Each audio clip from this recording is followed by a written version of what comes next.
Buenas noches, profesora Yoldi.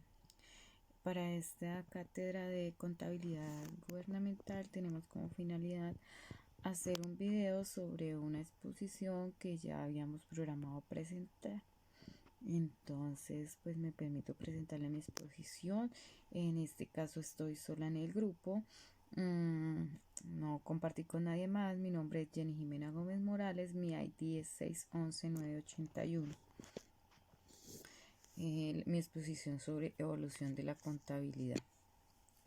La evolución de la contabilidad pública constituye el subsistema de información contable encargado de la medición de los diferentes hechos financieros, económicos y sociales que realizan las entidades pertenecientes al sector público, de tal manera que al ser comunicada a través de los estados contables mejora ostensiblemente el manejo, control, gestión de los recursos estatales por parte de quienes tienen y tienen esa competencia.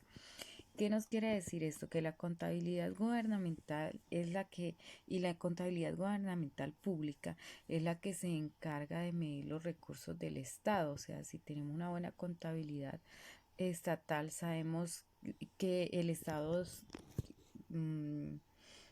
qué puede utilizar, cómo está financieramente, cómo se encuentra financieramente. Esa es la finalidad de la contabilidad pública. Su evolución. A partir del mismo descubrimiento de América, teniendo claridad de que las diferentes instituciones creadas entre 1492 y 1819 con el objetivo de vigilar y controlar los recursos eran propios de la corona española y no de una república independiente como si es la Colombia de hoy.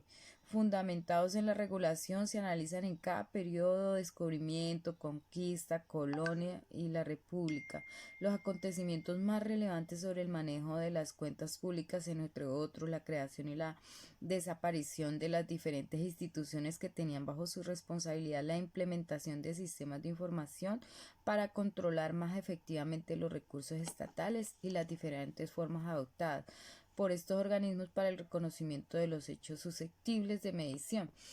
Esto nos da a entender que desde toda la vida, desde todas las etapas que hemos vivido en la historia y prehistoria, han habido diferentes métodos de medición y estos métodos, pues a medida que la tecnología ha ido mejorando, pues estos métodos también han avanzado y se han mejorado hasta cuando se creó la partida doble y luego, bueno, ya empezaron todos estos movimientos a registrarse de una forma más tecnológica.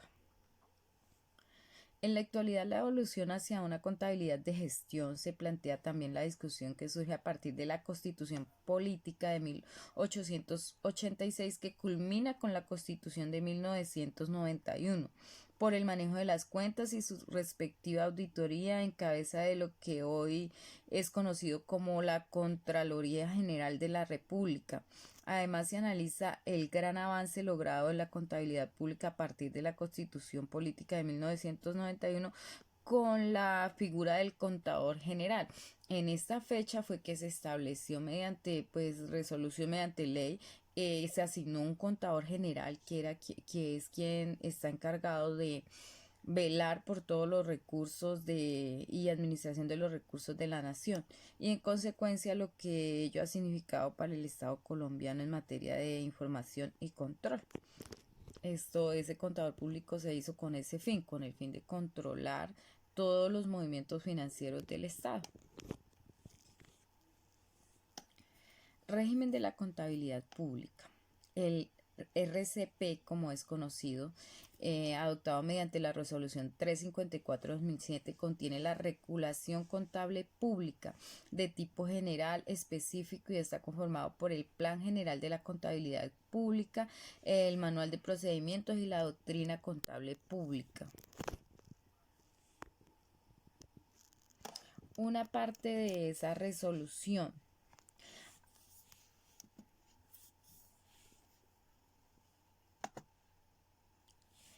que es una función, en esa resolución se regularon pues toda la normatividad de la contabilidad pública. Voy a poner una parte de la resolución, cuáles son las cosas más sobresalientes e importantes de ella. ¿Qué es función del contador general? Informar, uniformar y centralizar, consolidar la contabilidad pública, elaborar el balance general y determinar las normas contables que se deben regir en el país.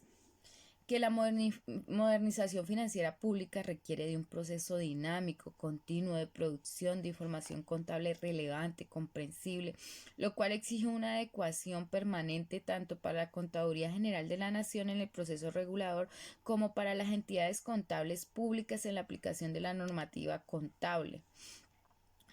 Que es necesario definir una estructura de regulación y normalización contable pública que contenga los elementos que desarrollan el Sistema Nacional de Contabilidad Pública, que se ha realizado una revisión estructural de la metodología de construcción del marco conceptual de la contabilidad pública, que la Contaduría General de la Nación revisó las normas técnicas de contabilidad pública e incorporó criterios armonizados con los estándares internacionales de contabilidad que aplican en el sector público.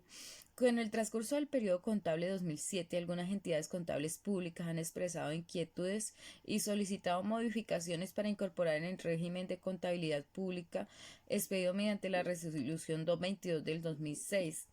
Que la Contaduría General de la Nación, después de analizar y evaluar la pertinencia de las inquietudes expresadas y las modificaciones solicitadas, ha considerado la necesidad de modificar algunos aspectos del régimen de contabilidad pública expedido mediante esa resolución. O sea, hay, en esta resolución se estableció pues como lo más importante de la contabilidad pública, que si han habido avances y modernizaciones, sí, pues con atención a las normas internacionales, las NIF, ha tenido diferentes cambios la normatividad, pero pues se sigue aplicando conforme a todas las normas principales. Análisis del modelo de contabilidad pública en Colombia.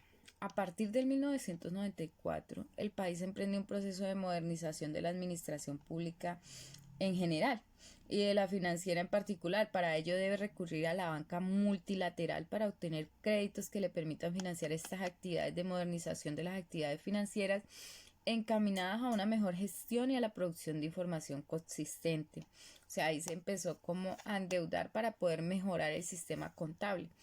Los organismos internacionales recomiendan la reglamentación del artículo 354 de la Constitución como elemento indispensable para crear una nueva cultura contable en el sector público.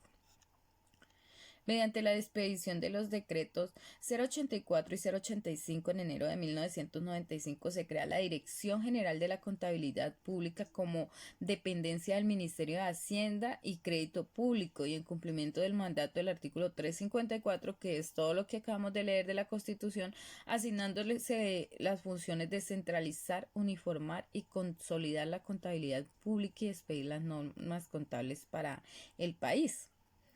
En noviembre de 1995, mediante la resolución 4444, se expide el primer Plan General de Contabilidad Pública, el PGCP, con el propósito de que las entidades públicas apliquen en una forma uniforme los mismos criterios y situación que era bastante difícil en la medida en que antes la expedición del PGCP no existía un plan de cuentas único, sino que cada entidad elaboraba su propio plan de cuentas y la Contraloría General de la República lo aprobaba para las entidades de orden nacional. O sea que este plan que permitió que todas las empresas hablaran en un mismo idioma en cuanto al plan único de cuentas, o sea, se unificó y se uniformó toda esta parte para todos los sectores, lo que pues ha permitido una claridad en cuanto a las normas contables. El PGCP estaba conformado por un marco conceptual y un modelo instrumental. El marco conceptual fue una aproximación al modelo contable español, de donde se tomaron varios de los principios de contabilidad pública, mientras el modelo instrumental, que se refiere a los conceptos y a la codificación contable, era una aproximación a los conceptos vigentes en su momento para el sector privado. Es de reconocer que ese primer PGCP, expedido después de la Constitución de 1991, marcó un hito en la historia contable del sector público, por cuanto retoma con mayor claridad y exigencia como principio rector del sistema de la causación. O sea, cuando se hizo esa modificación y cuando salió ese PGCP de 1991, pues eso hizo historia a nivel de la parte contable, porque la organizó un poco. El registro de ingresos o gastos debe hacerse en función de la corriente real de bienes y servicios que los mismos representan, y no en el momento en que se produzca la corriente